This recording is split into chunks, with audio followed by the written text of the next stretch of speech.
Hello, hello, hello, and good afternoon. It is me, and I am your girl, E. Davis, and I am beyond excited. Okay, little technical difficulties, but nonetheless. All right, so this is called the E. Davis Show, obviously. I was inspired by the television queen, Oprah. Let's give her flowers now to do a show that is purposeful, right? What is the purpose? What is the goal? What is the reason? And I was pushed by a few friends of mine to really do a podcast. Now, those who follow me on social media, they know I like to write. I'm into health and fitness and things like that. But to really put a podcast, and then I do one on a monthly basis on business tips.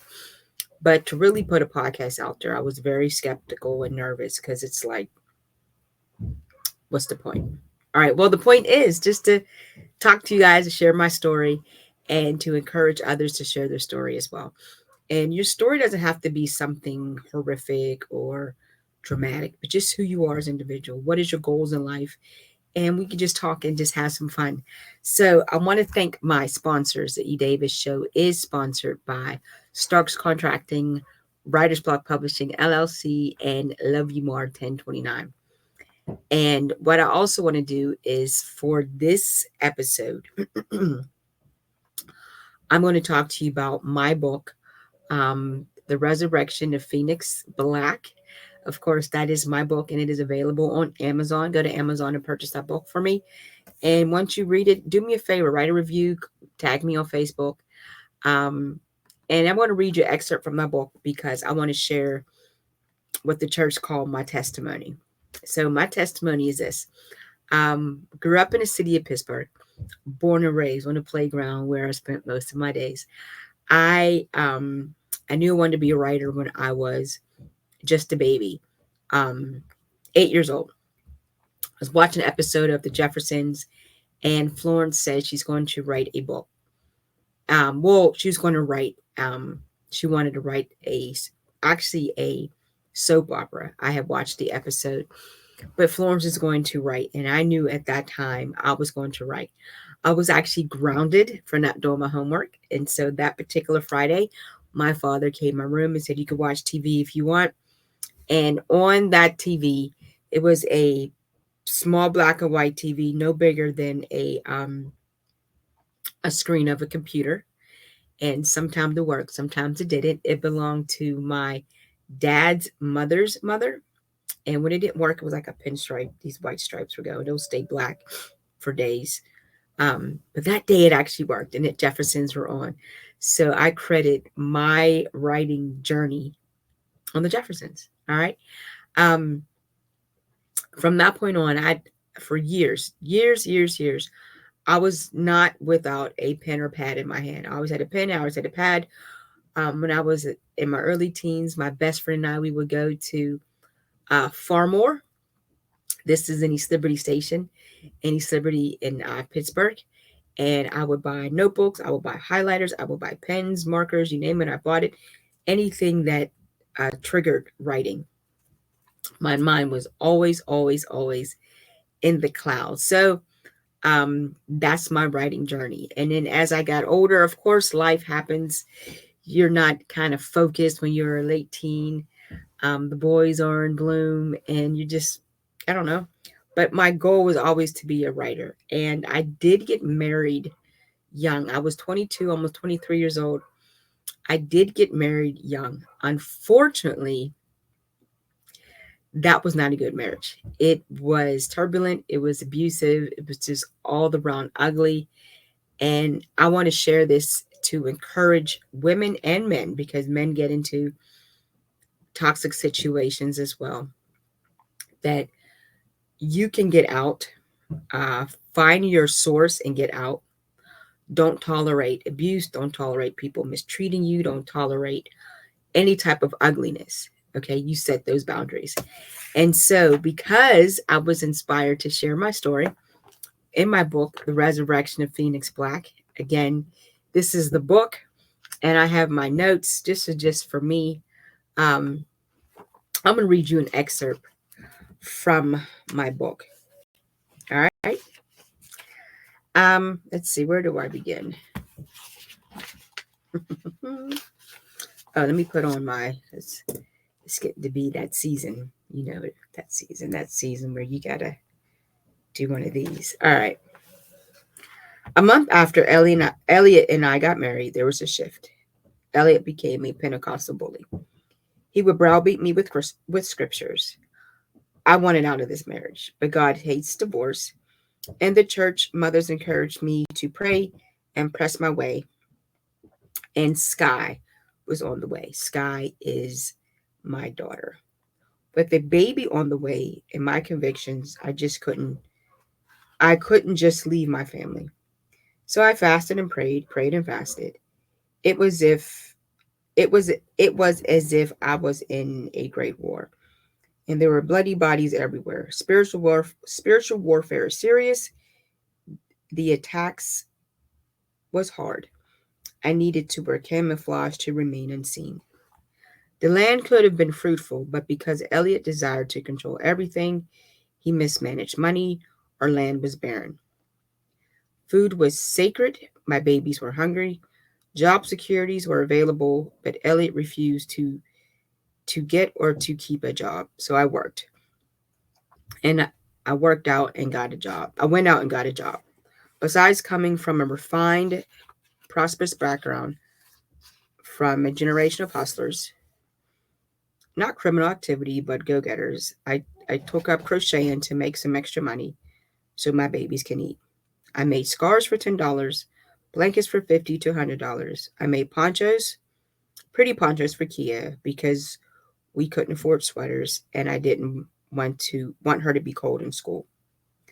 Elliot complained about everything, as if I couldn't do anything right. Whatever food we had, if I cooked, I didn't cook it right. If I led prayer, I didn't pray under the right circumstances. If I asked to do a little sermonette for Bible study, I didn't preach it right. Whenever I would exercise, I was considered vain because God had a say on how my body looks. I didn't know how I was supposed to act or feel. If I was happy, I was wrong for being happy. When I was sad, I was ungrateful. I didn't understand how or why. If I had physical pain, God was dealing with me. Elliot would constantly tell me that I was not submitting to him. How was I supposed to when nothing I was doing was right? Keep praying, the church would say. Okay. So just a brief little background. I married a gentleman that had 2 children from a previous relationship, a girl and a boy. Okay. And they were my babies. I didn't say my stepkids. They didn't say their stepmother. These were my babies. So then after I got married, here comes our biological daughter together. So I, quote unquote, had 3 babies that I loved and to this day cherish as my own. All right. Let's see what else. My life with Elliot was horrible. After a while, I was tired of not having money. I took a percentage of my paycheck and started a checking account. I'll have the bank statement sent to my father's house, my old house. Anytime the Kia or EJ would need anything like school supplies, they would come to me and I would get them and I would get it in secret. All right. I just want to breeze over some more things just to kind of give you an idea of how my life. There was nothing in his marriage except empty promises. Promise of getting a job when he quit. Promise of saving money or checking account stated in negative. I hated him. I hated him more than I hated anyone. There was no hope in this marriage. I was hungry, tired of looking at my barren land. My beautiful home was looking like a wasteland. There was no fond memories to fall back on. I knew nothing would change. There was no point in continuing to pray, fast and pray. He wasn't a good provider. The sex wasn't good. There's no point. I'm just going to call that spade out. All right.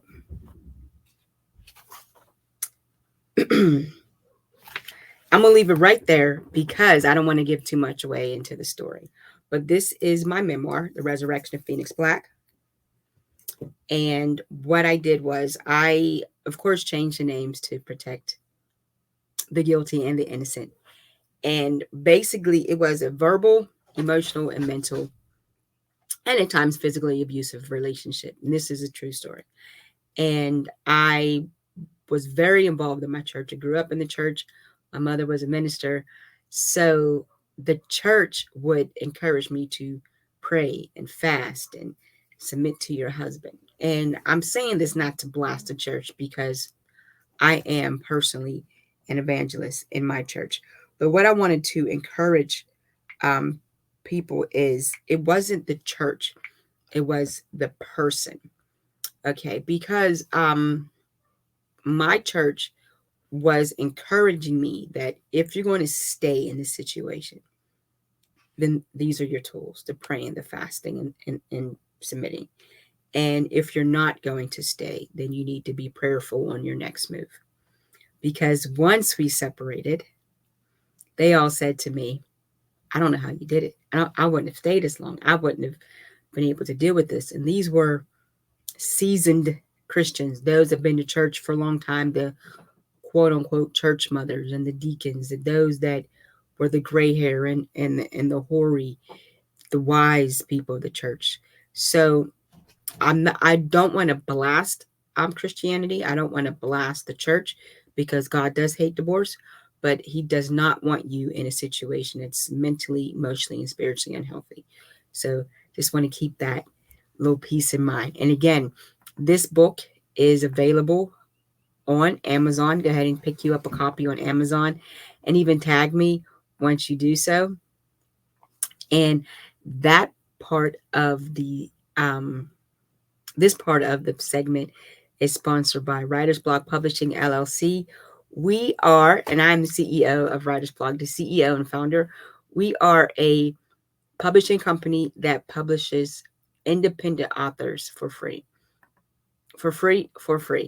And how we do that is we will encourage you how to get your words, your story out there, available on Amazon and Kindle ebook. All right. Also, on the E. Davis Show, I want to also encourage health and wellness. Those that follow me on social media knows that I am a guru. You know what? I take that back. I'm an advocate on healthiness. And even being mentally healthy, it helped me during my detox from my first marriage. It helped me set some healthy boundaries. And within the past 3 years, my husband and I have become vegan. Okay. And we have started a garden and everything like that. So now we're going to discuss even we're going to discuss the health, the wellness. We're going to talk about healthy eating and even planting your own garden, and even your fitness. Those that follow me know that I post workout videos. Sometimes I had too much to eat the night before, the week before. So sometimes I got a little bit of a gut, but that's okay, because I want to keep it real. I want to keep it raw, because we all do it. We all have those cheat days where we cheat a little bit too much. We do a little bit of overindulgence, but don't let that discourage you.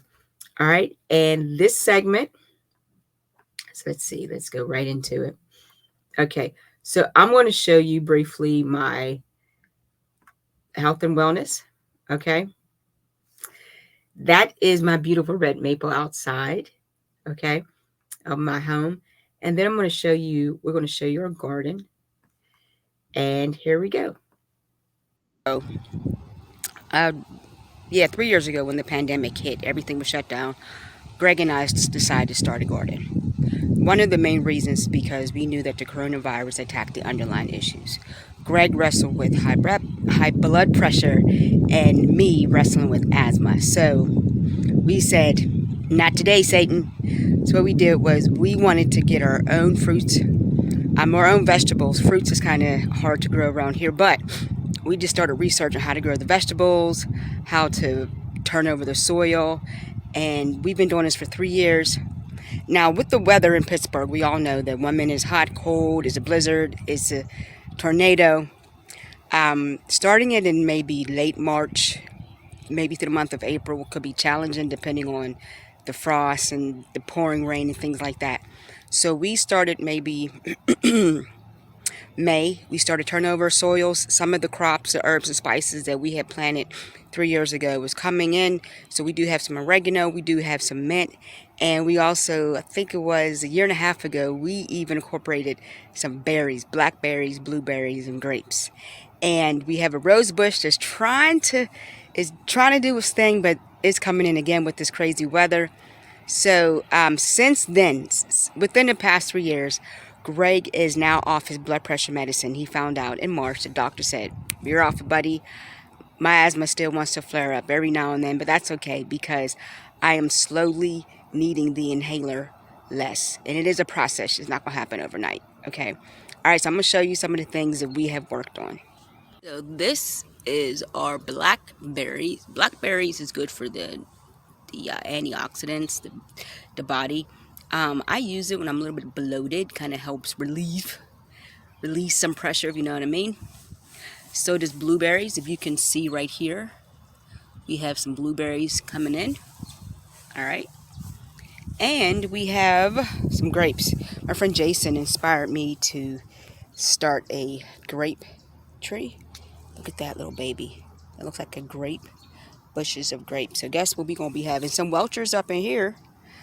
All right. And I'm going to show you the mint. Okay, this is our chocolate mint, right? This is good for the smoothies. I love smoothies. So if you're craving that chocolate fix, but you want to behave, you don't want the chocolate cake, you don't want the chocolate chip cookies, get you some almond milk or some plant-based milk. Get you a little bit of cocoa. Get you banana or a strawberry, and maybe get you a piece of leaf. Put it all in a blender, and that's that chocolate fix. Put some ice in there. Oh man, you want to talk about some good stuff. Okay, up here is our oregano. I personally love oregano. I put it in when I make my vegan chili. I put it in when I make my vegan tacos. I put it in when I make, of course, my vegan pasta. And all I do is cut this back, dry it out, grind it up. Got my own spice. Right here we have our mint. And I put this in my water. I put this in my parfaits. I put this in anything that you want that refreshingness. Even just chew on it. You know, take a piece, rinse it off, and just chew on it. You know what I mean? It is very good, and it's good for your body, your system. Okay, here's my rose bush that's trying to come in. She is slowly coming in. See the pink? The roses? She's slowly coming together. Y'all pray for her. She's just taking her sweet time. I love roses. And you know what, ladies that have locks, or my ladies that just want a little naturalness, get your little rose bush. And when right before them roses are the petals are about to fall off, clip them bad boys. Make you some rose water.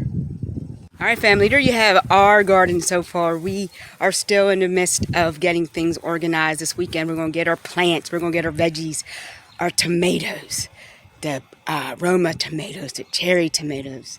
And we're going to get our variety of peppers, the hot peppers like the jalapenos, bananas, the ghost reapers. Greg loves his spicy peppers. I'm going to get my bell peppers, my green and red bell peppers. So get ready. And, of course, stay tuned for some more updates. All right? Have a good one. Okay, that was our garden so far. And that was filmed actually last week. So what Greg and I actually did was we went to, if you are in the Pittsburgh area, the Monroeville area, the Plum, go out to 380 auction.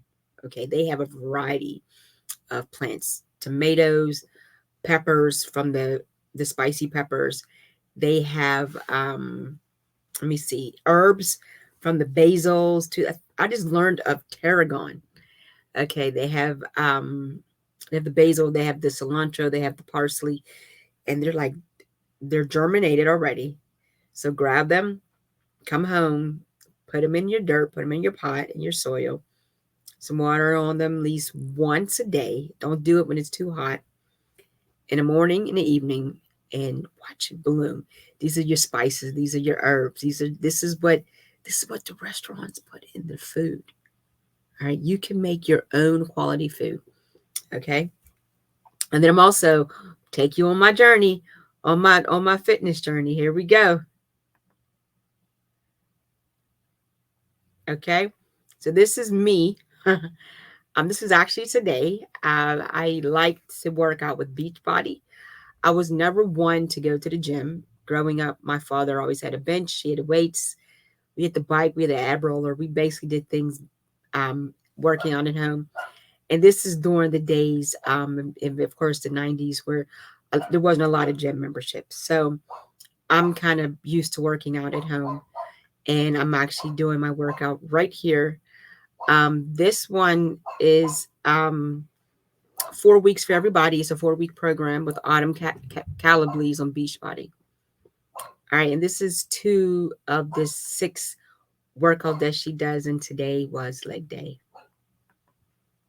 All right, and that, my friends and family, was sponsored by Starks Contracting. We all know who Starks Contracting is. Starks Contracting. If you need any type of interior or exterior work done in your home, reach out to Starks Contracting, and they will make sure that you are good. All right. And now let's talk about the E. Davis Book Club. All right. We already know. You see where I'm at. You see all these books? We already know. I'm a big reader. I've been a big reader since I was a teenager. I've been reading from the Babysitters Club to Sweet Valley High. As I got older, it was Grisham mania. Okay, anything Grisham did, I got. And then as I got older in my 20s and 30s, I became fascinated with the classics, okay, such as Fitzgerald and J.D. Salinger and Jane Austen. And so we will be doing the E. Davis Book Club. And the E. Davis Book Club is going to be talking about, of course, we're going to be reading a book a month. We're going to get together, and what we're going to do, talk about it. And here is some info, of course, on the E. Davis Book Club.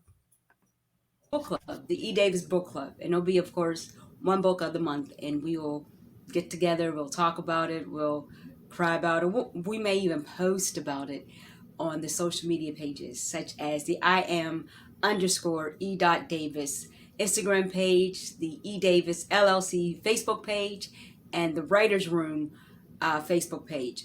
So, this book of the month, in the month of June, we are reading, of course, you already know, my love affair with Toni Morrison. She is my all-time favorite author. I have all of her books. I will proudly say I'm a Toni fan. I am trying to let my locks gray in so I can look as regal as Dr. Morrison.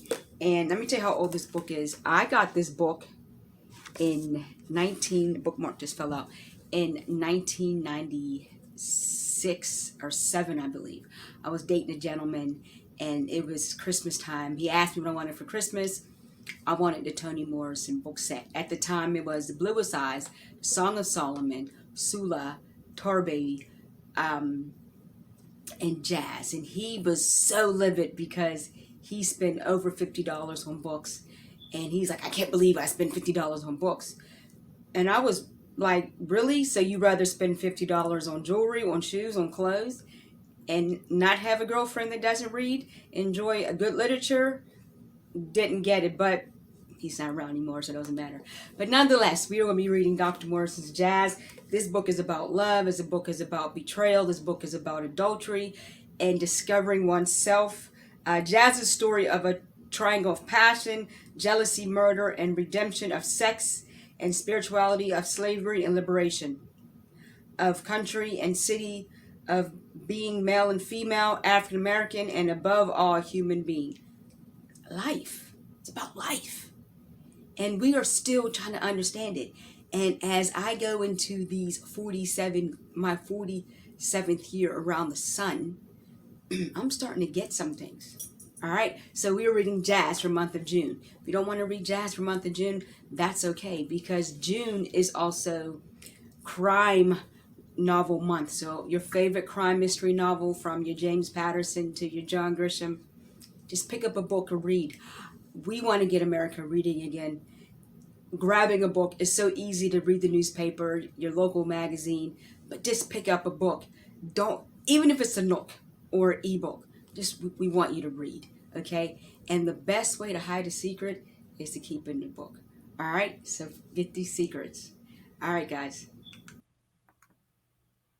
So I'm beyond excited about the E. Davis Book Club because I've, of course, always wanted to read books with a group of friends and discuss it and either a glass of wine and some crackers or at a nice restaurant. And of course, again, all paying homage to Oprah because she was the one that got America reading again. She was the one that got America talking about these great books. And words have so much power. Okay. And again, it's someone's story. It doesn't have to be a biography, autobiography, or a memoir, but it's your story. It's someone, it's their creativity. They are taking you into their creative realm, and we are willing to go and explore and discover new things. And you might find something about yourself. All right. So that's it. This is episode 1 of the E. Davis Show, and I am beyond excited because we talked about everything from, let's see, from my relationship. And here's the thing, I have since remarried. I am beyond happy, and I've learned so much about who I am in in that relationship as well as this relationship. All right. So thank you so much to our sponsors, Writer's Block Publishing LLC, to Love You More, 1099, and of course Darks Contracting. And next week's episode we'll be airing this weekly on a Monday, and we're going to be recording throughout the weekend. So if you have any thoughts or comments, please email us at writersblockpub@yahoo.com, and have a great day.